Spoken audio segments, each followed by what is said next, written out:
Hello, in today's video, we are going to be looking at the first project on Logic Pro of my father and the very last project of my father on Logic Pro. And I hope you guys enjoy this video. Thank you. We have our two projects right here, my father and then my father backup. There's an option to pre-save or save as, and I thought the one that you were going to save as was going to be the last one. The my father backup is the final one, and the my father one was supposed to be the backup. So I had it flipped for some reason. Let's go into my father, the first one. So here we are. We have 11 tracks. I guess the 11th one is completely empty, but it looks like we have duplicating the guitar tracks right here. So we have one panning to the left and one panning to the right. It's recorded at the same time. So let's just give it a listen to.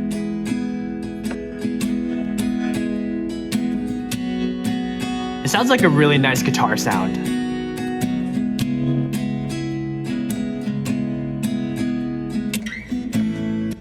Yeah, that sounds really solid. There's a couple of like sounds here and there, like I think right in the beginning. Yeah, right there. We can loop it over and over. But I don't know if you heard that. Let's listen to the chorus. Or is this the verse? No father. When I came into this world, left alone. And we can see all of my takes. I did, abandoned from how many takes is this? 34 takes. That is insane. Adoption. So basically what I did right here, I re-recorded over the already recorded parts so I can have multiple takes. And as you can see, I have the parts that I really like out of all of them, and I can flip them. So this is the one that I like. Left alone. Or there's this one. Left alone. And my voice was like, ugh, like all gargly. There's so many of them. Left alone. I record a lot of takes and I pick out the best section of those takes and put them together to make this track right here. So that's kind of like a cool, neat little trick. Let's listen to the pre-chorus now. Holding on tight to your collar, wearing all the gifts you gave me. You found me. My father found me. You found me. My father found me. My father. So you can tell this is a harsh cut right here. And even by the wave file, it's about to like fade out, but then it like hard cuts the sound. But I think I fixed that in the other project. So that's one thing to look at. Obviously, like the levels, the pre-chorus is much louder than the chorus. Found me. My father. It gets quieter. So selfless, so smart. Yeah, so it's kind of cool to see, you know, what I did to begin this project. And, you know, it all started with recording the guitar parts and then the verse parts and then the chorus parts for or pre-chorus for the guitar parts. And that's basically how I start my music when I record stuff. I usually start with the guitar and then I do vocals. And then I add everything else in. What I'm learning now as I'm producing my album is that I think I like that method because a lot of people start with the drums so you can have the feel of the overall song, because drums are very important when it comes to like the feel of the song. So usually people start with drums. I kind of like adding the guitar in first and then doing drums if I were to add drums and then re-record the guitar parts. But I don't know, that's just my method.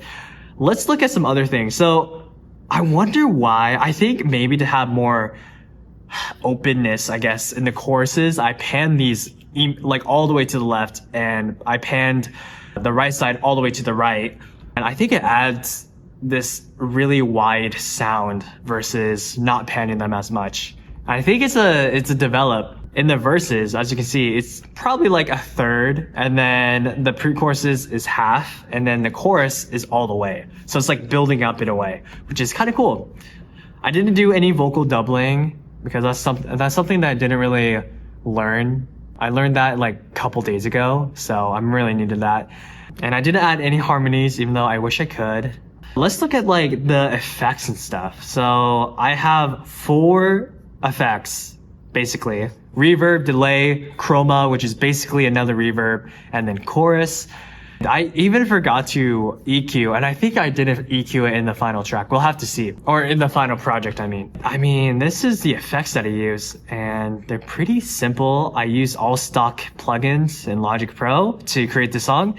And then I have buses that goes to the auxiliary channels with the effects, and I can adjust how much reverb or delay or chroma reverb that I want. So those are what the buses are. And then I have some compression just to squash the dynamics down a little bit.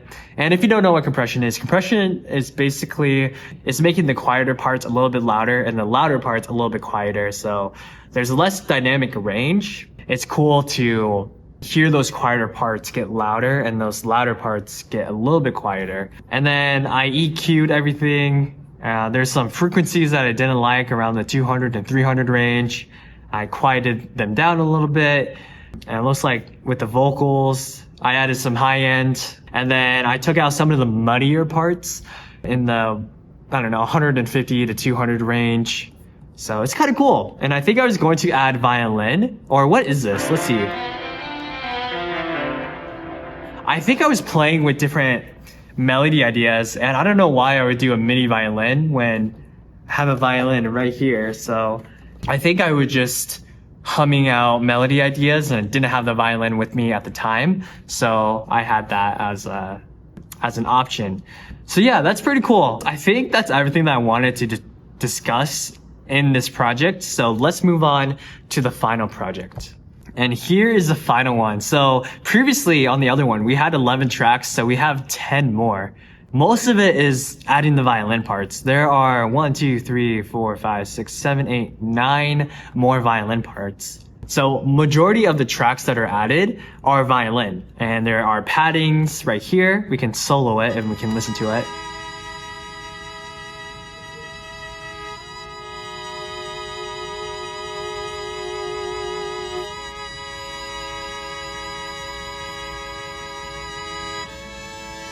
And you can see how I added or changed the panning, so it makes it sound a little bit more fuller, and versus if everything was in the middle, it would not sound as the same. So just to showcase, I think I fixed everything. Okay, this is how it would sound like if nothing was panned.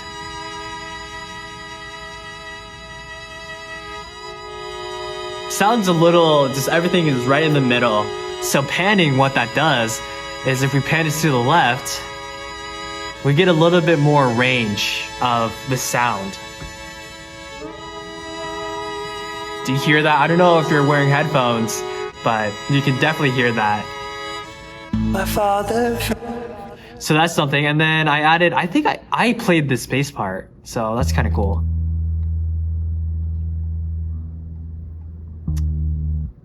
So that's me playing the bass. And then even right here in the chorus, I love this bass part.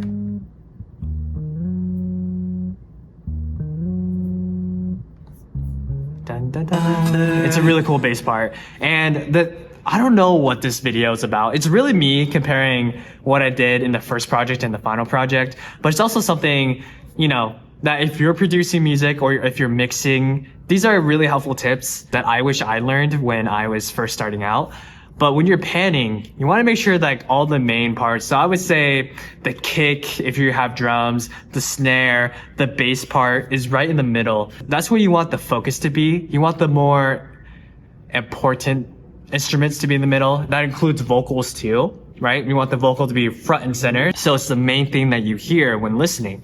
And then everything else, like the guitar, you want it to be panned so it doesn't rip away from the attention of the vocals and like the kick and the drums. Because if everything was panned in the middle, it would just overwhelm the listener of what they're hearing. It wouldn't really sound good, is what I'm trying to say. And then another thing, if it's like a solo, so like this violin part, we want it to be front and center because it's a solo. We don't want it to be panned left or right because it would bring away the attention of the solo. That's a little neat trick about panning. Something that I learned very recently, and I wish I'd learned learned it a year ago when I was making my first EP. I think I did 0 panning, and maybe I'll make another video of that just to like look at each project. Or maybe I should make a video on remixing and remastering the project and the tracks to see how it would sound with the experience that I have now. That sounds like a good video idea. I might do that. That's a little neat trick about panning, as well as the volume. I mean, like, look at how much volume duration there is, right? And the volume is this little slider right here. But you can see the very first thing that you do before mixing, you want to adjust the volume. You don't want the guitar part to be louder than the vocal part, or you don't want the violin part to be louder than X, Y, and Z, right? You want to adjust the levels to make sure that it sounds good to you, and hopefully it reflects well with the listener. So that's like the very first thing that you do is you do volume, you adjust the volume, and then you do panning. As you can see, the effects are pretty much the same. I have the same 4: reverb, delay, chroma, and chorus. I forgot to EQ it too. This is something that I realized you could do. For some reason, I didn't do it. And we can listen to what the reverb is doing. Oh, this is a delay. We're listening to the delay. But I could take out, the low frequencies, and I could adjust it. So it's kind of interesting. That's a little bit of EQing. That's something that I totally forgot to do. And then, yeah, let's get to the listening part. So we talked about there's more tracks because of the violin, and let's listen to this pitching part. I love this part right here. This is in the chorus.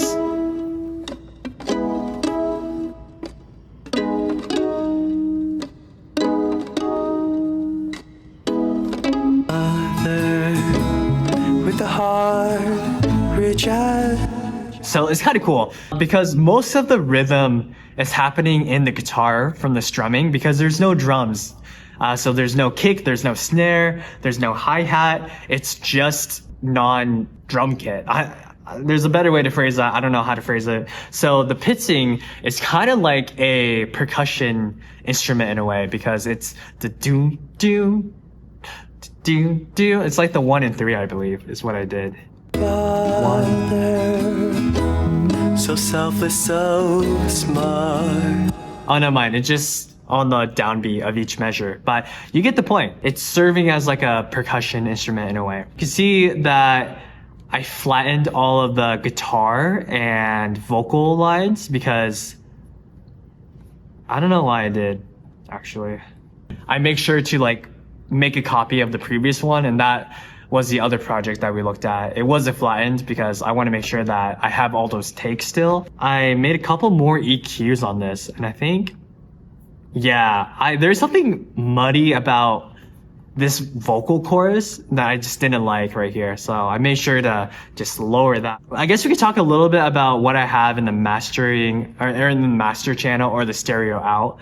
I just have a level just to make sure that I'm not peaking or anything. I have a little bit of a raise in the higher end for the EQ on the stereo out. I have a compressor, just a little one, just to make sure everything's tight. And then I use this plugin. It's not even a plugin. It's the Logic Pro's mastering assistant plugin, and it's really, really cool. Make sure that all the volumes are set properly and all that good stuff. Oh, let's just give this a listen to, just so you can hear the difference between the last project and this project. But if you want to listen to the full song without interruptions or me talking over, make sure to go to either Spotify, Apple Music, YouTube Music, any streaming platform, and you can listen to this. It's My Father by quintonkuhn. It would mean the world to me if you add it to your playlist, like it, save it. I don't know what the terminology is. That would just be really appreciative. I appreciate your support. Thank you so much. So let's just give this a listen to.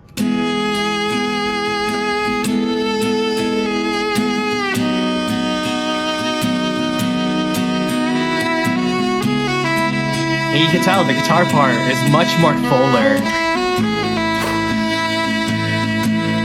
And I had no father when I came into this world.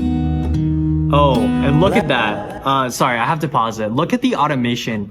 Basically, what I do right here is I take out all the breaths and I take out, if there are some moments where it's a bit louder, I quiet it down just a little bit. I think there's a part where, oh yeah, definitely the chorus, like, my father, it was just a little bit too loud compared to everything else.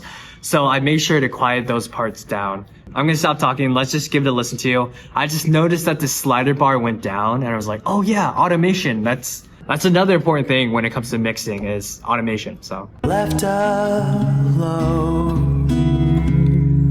abandoned from the start, put up for adoption, no one by my side, only God knew who my father would be. Holding on tight to your collar, wearing all the gifts you gave me. You found me, my father found me. You found me, my father found me. My father, so selfless, so smart.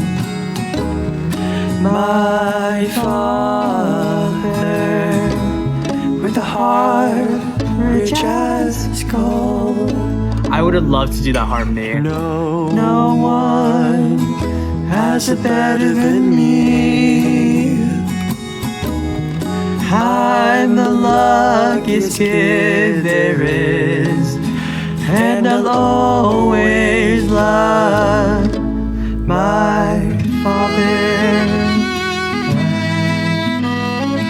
So that's just a little bit of it. If I had a little bit more time, and I explained this in the first, I guess, video of this series, when we were listening to the very first demo and then the final version of it, is that I didn't have a lot of time to make this song because I wanted to share this with my father and on the trip that we went on. I was a little bit on a time crunch. Maybe I'll recreate this song with harmonies because I think this song would be so beautiful with harmonies. And as you can tell, I'm very inexperienced when it comes to recording vocals because normally there's so many layers for vocals when it comes to like making a song and producing it. There's like an octave, so like there would be a track where you sing an octave higher, a track where you sing an octave lower. There's some doubling tracks and you would pan it left and right to add a little bit more depth. There's harmony, so it can either be, you know, a third higher, a fifth higher, things like that. But, you know, maybe that's something that I'll probably do in the future. So I hope you guys enjoyed this video. But I really just wanted to compare the first project and the last project that I did for my father. And just to compare what I did between the two projects and just talk a little bit about general mixing tips, what a song looks like on this side of things. Because, you know, as a listener, we just listen to the final product, but there's so much stuff that goes into making a song. You know, there's only 21 tracks. There's some songs that has over 50 tracks. It's crazy. There's just so much production happening in a song. I hope you guys enjoyed this video. If you guys did, please leave a like, subscribe, comment down below. Your support means everything to me and I really appreciate you guys. I'll probably make another video like this, but with my first EP.